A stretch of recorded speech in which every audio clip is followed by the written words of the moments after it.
بسم الله الرحمن الرحيم. الحمد لله نحمده ونستعينه ونستغفره ونؤمن به ونتوكل عليه ونعوذ بالله من شرور أنفسنا ومن سيئات أعمالنا. من يهده الله فلا مضل له ومن يضلله فلا هادي له. ونشهد أن لا إله إلا الله وحده لا شريك له. ونشهد أن سيدنا ونبينا ومولانا محمدا عبده ورسوله صلى الله تعالى عليه وعلى آله وأصحابه وبارك وسلم تسليما كثيرا. أما بعد فأعوذ بالله من الشيطان الرجيم. بسم الله الرحمن الرحيم. يا أيها الذين آمنوا اتقوا الله حق تقاته ولا تموتن إلا وأنتم مسلمون. صدق الله العظيم. اللهم صل على سيدنا محمد وعلى آل سيدنا محمد وبارك وسلم.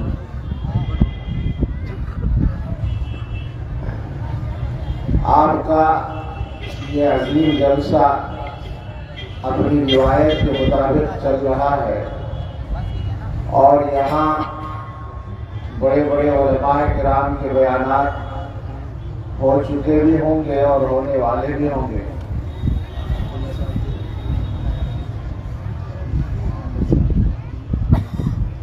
اور اچھا ماشاءاللہ ہو گیا ہے.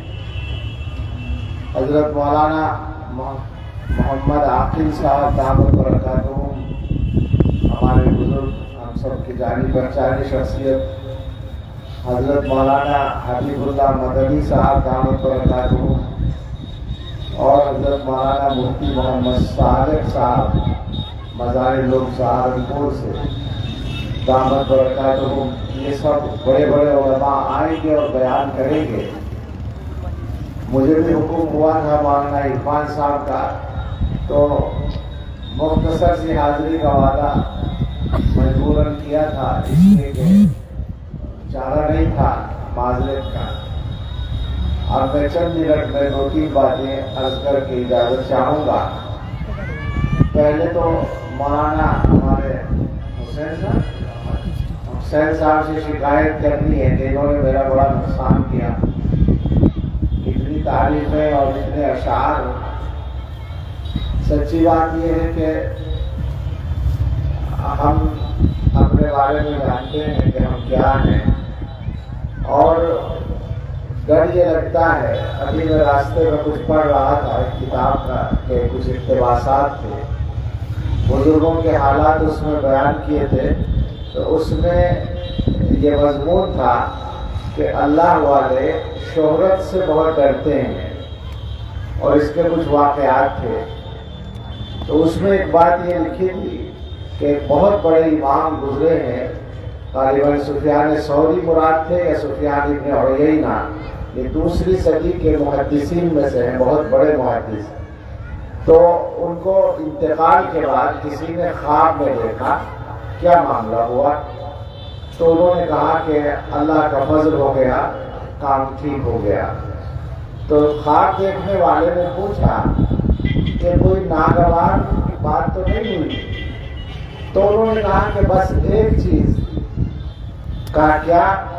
کہ یہ جو کہا جاتا تھا یہ سفیان ہے یہ سفیان ہے, بس یہ ایک ناگوار بات تھی. یعنی یہ جو اشارہ کیا جاتا تھا کہ یہ فلاں حضرت ہے, یہ فلاں عالم ہے, یہ فلاں بزرگ ہیں, یہ ہمارے لیے خطرناک ہے. اور وہ تو واقعتاً اس لائق تھے کہ ان کی طرف اشارہ کیا جائے. ہمارا معاملہ تو یہ ہے کہ اگر ہمیں آپ اپنے پاس بٹھا لیتے ہیں تو یہ آپ کی ہماری سعادت ہے اور یہ اس وجہ سے ہے کہ آپ ہمارے گناہوں سے واقف نہیں ہیں. اللہ تعالیٰ نے پردہ ڈال رکھا ہے, 47 کا تو کام چل رہا ہے. اب اس میں جب تعریف ہو تو واقعتاً ڈر لگتا ہے. اللہ تعالیٰ ہمیں معاف فرمائے. 2 باتیں کہنا چاہتا ہوں میں. پہلی بات تو یہ کہ اس زمانے کے حالات میں اور ہمارے ملک میں سب سے بڑا جو چیلنج ہے ایمان کے بچانے کا ہے۔ یہ بات اچھی طرح سے سب لوگ ہر وقت یاد رکھتے ہیں۔ ایسا نہیں ہے کہ وہ ایک آدھ دن جلسے میں بات آ گئی، بلکہ روزانہ یاد رکھنی ہے، صبح شام یاد رکھنی ہے، دن رات یاد رکھنی ہے، اپنے گھروں میں یاد رکھنی ہے کہ مسئلہ ایمان کا اور ایمان کے بچانے کا آ گیا ہے، کھلے طور پر ہو رہا ہے۔ ہمارا جس قوم سے واسطہ ہے، مسلمانوں کے علاوہ جو یہاں رہتے ہیں، وہ یہ چاہ رہے ہیں کہ ہم ان کے رنگ برنگ جائیں، اور وہ یہ چاہتے ہیں کہ ہم شرک کریں۔ وہ شرک کو برا نہیں سمجھتے، تو اپنے حساب سے وہ یہ سمجھ کر رہے ہیں کہ ٹھیک ہے ہماری دعوت۔ لیکن ظاہر بات ہے کہ ایک مسلمان اس بات کو جانتا ہے اور سمجھتا ہے کہ دنیا میں اگر سب سے زیادہ خطرناک کوئی بات ہے تو وہ شرک ہے۔ ابھی بچہ عربی میں توحید پر بات کر رہا تھا، جو تقریر تھی اس میں توحید پر بات ہو رہی تھی۔ تو توحید زندگی کا مقصد ہے، اور شرک زندگی میں سب سے خطرناک چیز ہے جس سے کسی انسان کو واسطہ پڑتا ہے۔ اور اس کی بنیاد یہ ہے کہ جب اصل زندگی شروع ہوگی تو وہاں آرام سے رہنے کے لیے اور آرام کی جگہ یعنی جنت میں پہنچنے کے لیے توحید ضروری ہوگی، اور شرک سب سے بڑی رکاوٹ بنے گا۔ ان اللہ لا یغفر ان یشرک بہ ویغفر ما دون ذلک لمن یشاء۔ سب کو پتا ہے اس آیت کا مضمون کہ اللہ تعالیٰ کے شرک کی معافی نہیں ہے، باقی ہر گناہ معاف ہو سکتا ہے۔ اور شرک کا مطلب یہ ہوگا کہ ایک دیوار آ گئی ہے جنت کے اور مشرک کے درمیان، وہ ادھر جا ہی نہیں سکتا، اسے جہنم ہی میں جانا ہے۔ تو یہ مسئلہ کوئی ایسا نہیں ہے جس میں امت میں کوئی اختلاف ہو کہ صاحب یہ فلاں فرقے کی بات ہے اور فلاں مسلک کی بات ہے۔ یہ تو مسلمانوں کی بات ہے۔ مسلمان ہونے کا مطلب ہی یہ ہے کہ آدمی توحید پر قائم ہو اور شرک سے بچے۔ لہذا اپنے آپ بھی یہ سبق یاد رکھیے، اور اپنے ایک ایک بچے کو بچپن سے گھٹی میں توحید، اللہ کی توحید پلا دیجیے۔ وہ جو بچوں کے پیدائش کے بعد کان میں اذان پڑھی جاتی ہے، وہ بھی اللہ کی طرف سے کان میں توحید کی آواز پہنچانے کا انتظام ہے۔ وہ آواز بہت مضبوط بنا دیجیے، دن اور رات محنت کر لیجیے اس کام کے لیے کہ اپنے آپ کو اور اپنے بچوں کو اور اپنی نسلوں کو اور اپنے رشتہ داروں کو اور اپنے تعلق والوں کو سب کو شرک سے بچا کر توحید پر مضبوط کرنا ہے، اور اسی توحید پر جینا اور اسی پر مرنا ہے انشاءاللہ۔ یہ ایک بات ہے جو اس زمانے کی سب سے بڑی اور ضروری بات ہے۔ اور اس کے بعد یہ کہ اس مقصد کو حاصل کرنے کے لیے، توحید پر قائم رہنے کے لیے دو باتوں کی ضرورت پڑے گی۔ ایک تو یہ جو مدرسوں کا کام ہے، دین کی تعلیم۔ ظاہر ہے کہ دینی تعلیم کے بغیر ایمان اور دین پر قائم رہنے کی کوئی صورت نہیں ہے، تو اس پر توجہ کرنے کی ضرورت ہے کہ کوئی بھی مسلمان دینی تعلیم سے محروم نہ رہے۔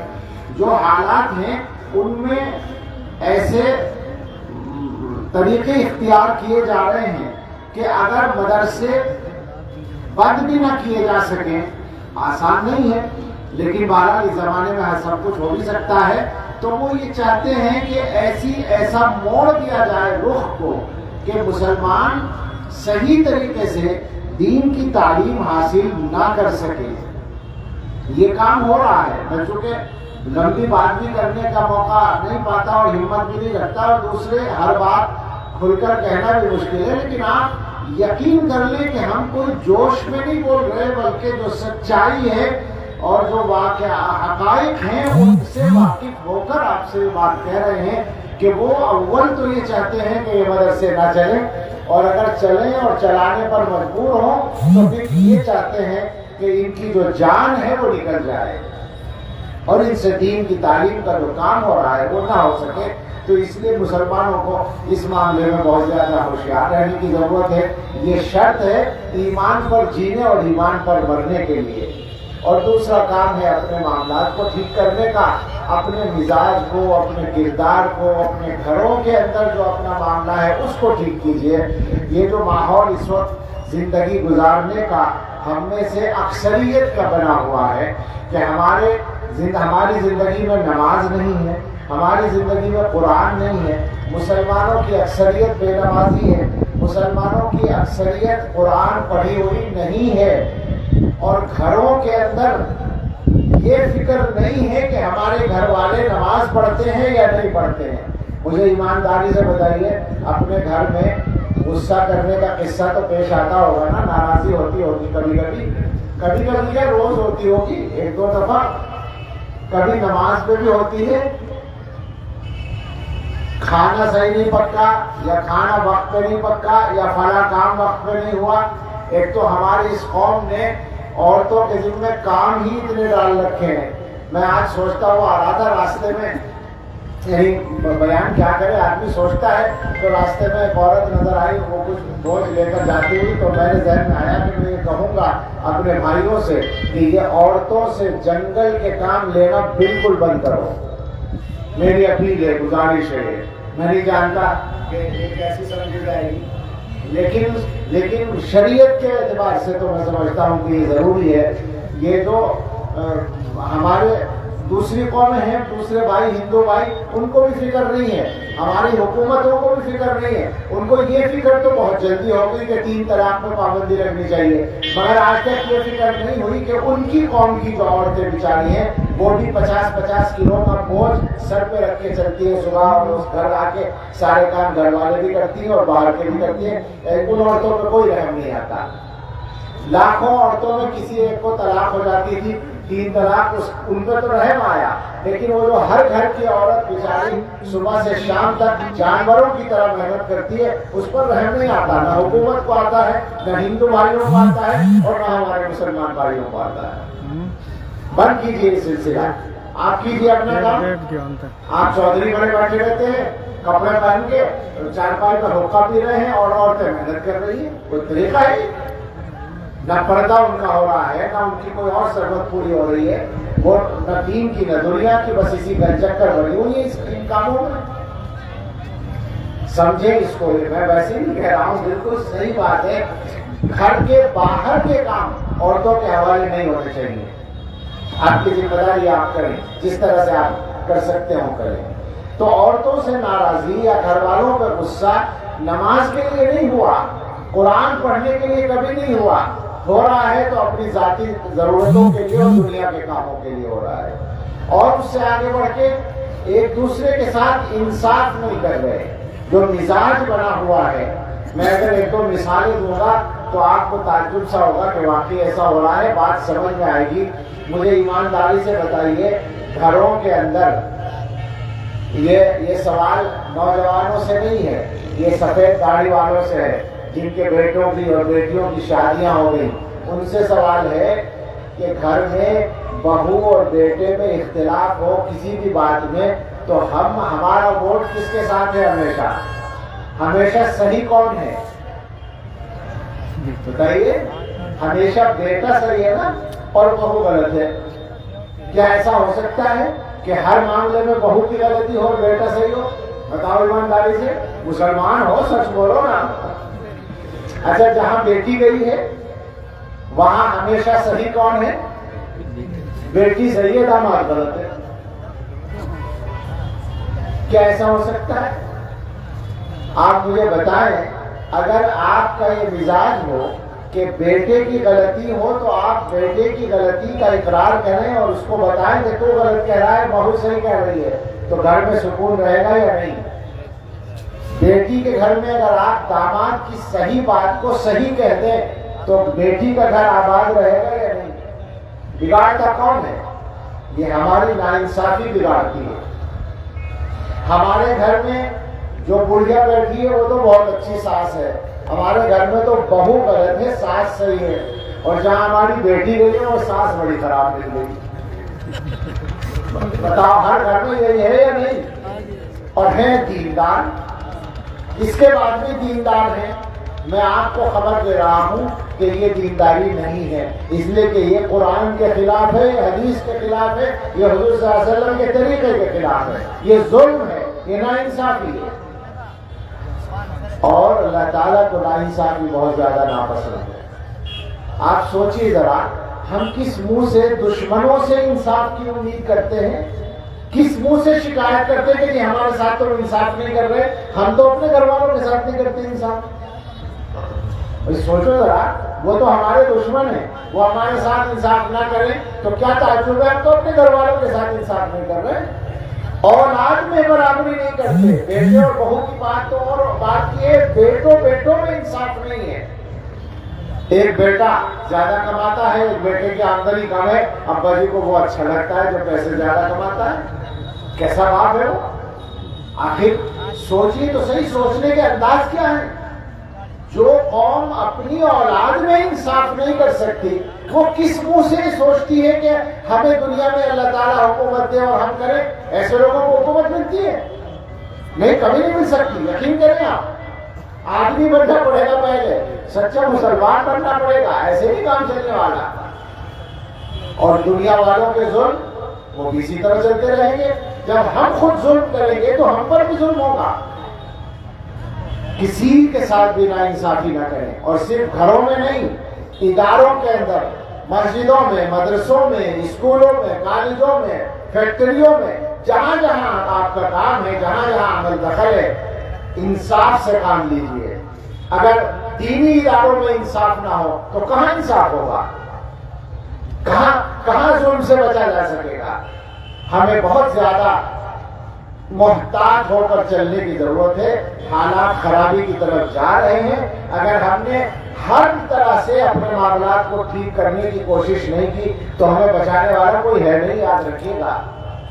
سیدھی سادی بات ہے، چاہے مدرسے ہو یا ہمارے گھر ہو، ہماری دنیا ہو یا ہمارا دین ہو، ان سب کو بچانے کے لیے ضروری ہے کہ ہم صحیح طریقے سے مسلمان بن جائیں، اللہ کے نبی صلی اللہ علیہ وسلم کے طریقے پر اپنی زندگی کو لے آئیں۔ یہی واحد راستہ ہے۔ ان باتوں کو ذرا غور سے سمجھیے اور جانے کے بعد بھی سوچئے، اور جو علماء بیان کریں ان چیزوں پر غور کر کے اپنی زندگی میں لانے کی کوشش کیجیے۔ اللہ مجھے بھی توفیق دے اور آپ کو بھی، اور اللہ تعالیٰ اپنے خاص فضل کا معاملہ ہم سب کے ساتھ فرمائے۔ اللہ ہم سب کی ذاتی ضرورتیں بھی آسانی کے ساتھ پوری فرمائے، ہم سب کے کام اللہ بنائے۔ اللہ اس مدرسے کو بھرپور ترقی عطا فرمائے، ان حضرات کی مدد فرمائے اور اللہ ہم سب کی مدد فرمائے۔ آمین۔ وآخر دعوانا الحمدللہ رب العالمین۔ جزاک اللہ بہت